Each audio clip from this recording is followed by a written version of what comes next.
trying to work, sir. Excuse me. Excuse me, sir. Thank you. All right, so we have a Whirlpool dishwasher here, and the issue with this, it's not washing. So we're gonna put it in wash. Select your cycle, 1 hour for now. Start, and the unit will let water in. You'll hear it.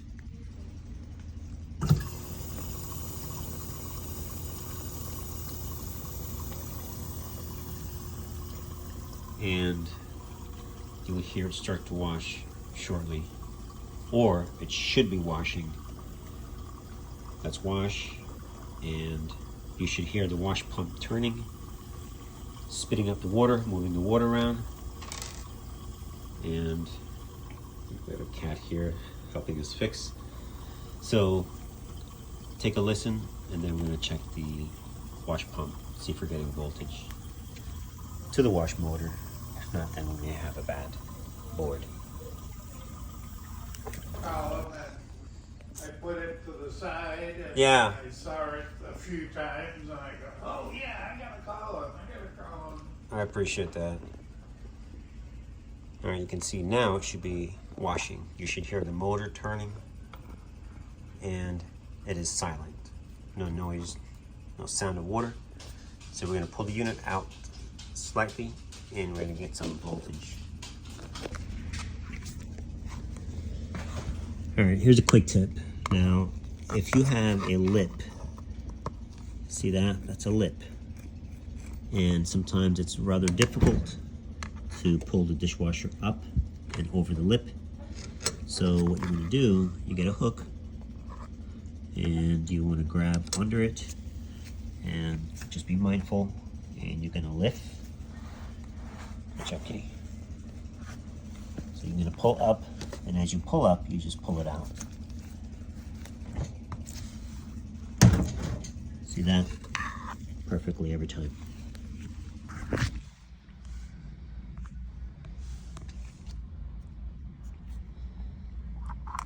All right, so now we have the unit on its back, and what we're gonna do, we're gonna put our power, we're gonna put our meter leads in here, okay? And we need to check and see if we're getting power to this. And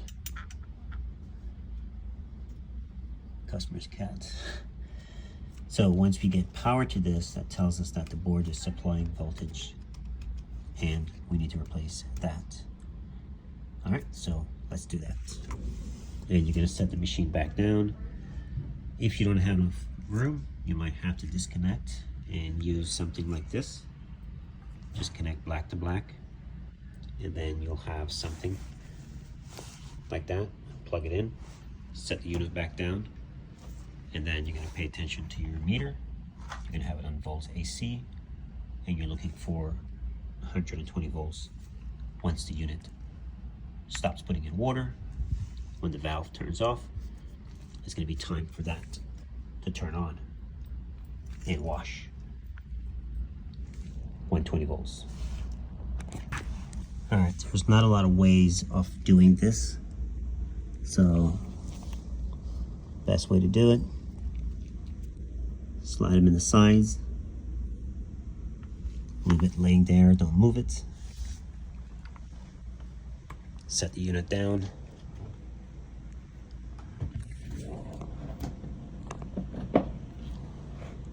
And plug it in. All right, so now we're turning on, and we're gonna select.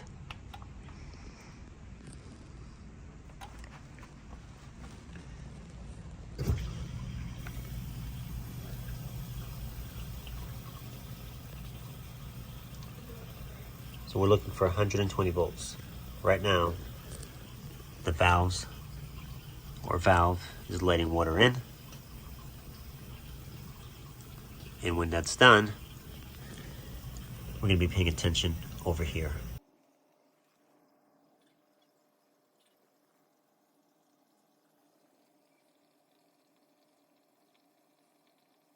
All right, water is off.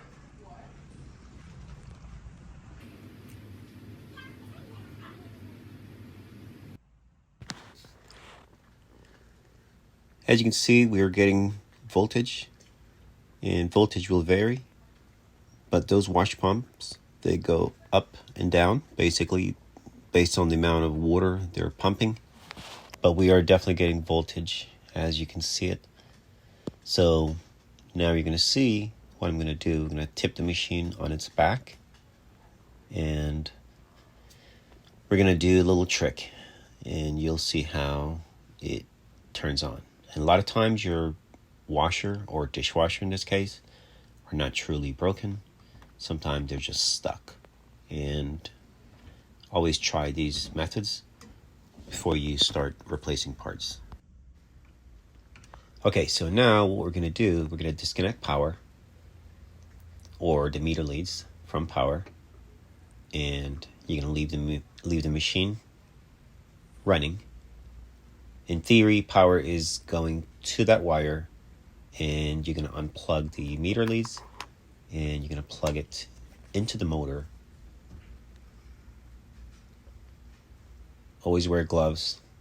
There's no exposed wires, but I wear these gloves also as part of safety.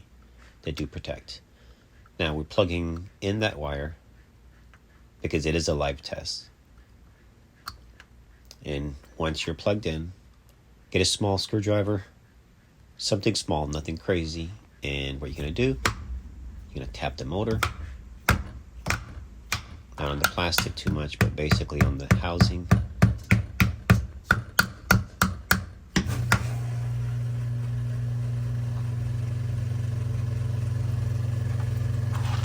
And just like that, she's running.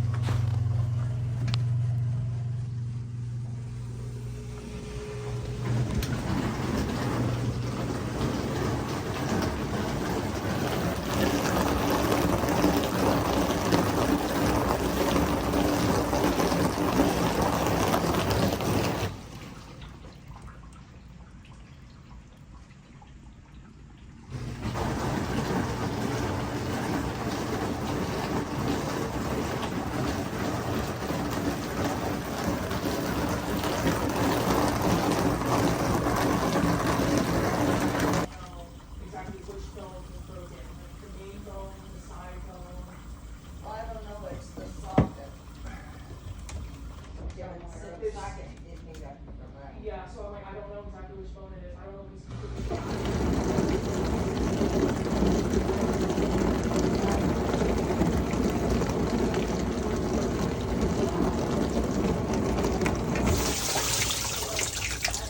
Either way,